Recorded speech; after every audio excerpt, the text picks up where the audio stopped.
What works? Brought to you by Aricept.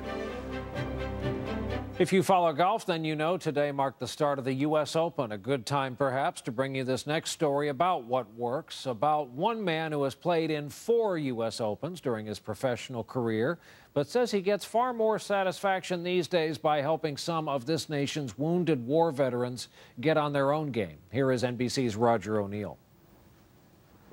It takes a split second to launch a golf ball. Wow, that's pure. Jim Estes knows the dynamics of the game. You go. Try to hit it there.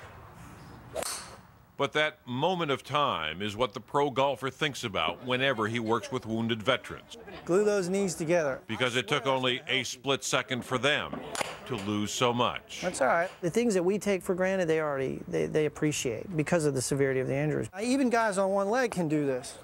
You know, so you don't treat a one-legged guy any different than a two-legged guy. Estes played for a year on the Elite Pro Golf Tour. How many lefties do we have? But the satisfaction from helping the vets is why he's given free lessons and bend forward.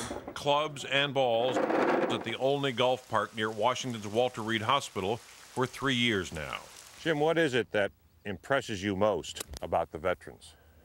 Well, I think it's their willingness to take on a new task without fear. Estes knows it's not just golf he's giving the soldiers.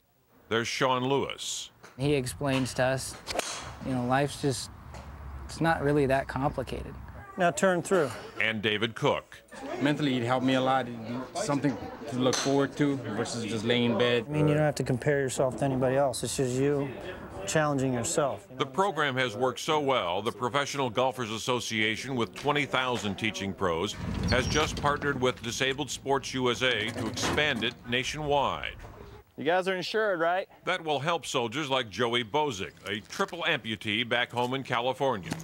When Estes put a golf club in his one hand, nice shot. The soldier declared, "I'll break 80," which most golfers would love to do before summer's over. Golf has been the quintessential focus in my recovery because it really allows me a point to concentrate on and motivate me. Jim's doing a wonderful thing. Back up a fraction. Estes says what he's giving the vets all right, one more. Is nothing to what the veterans gave for their country. See there? Roger O'Neill, NBC News, Washington. See that? That's our broadcast for this Thursday night, which also happens to be Flag Day. Thank you for being with us. I'm Brian Williams. We'll look for you right back here tomorrow evening. And as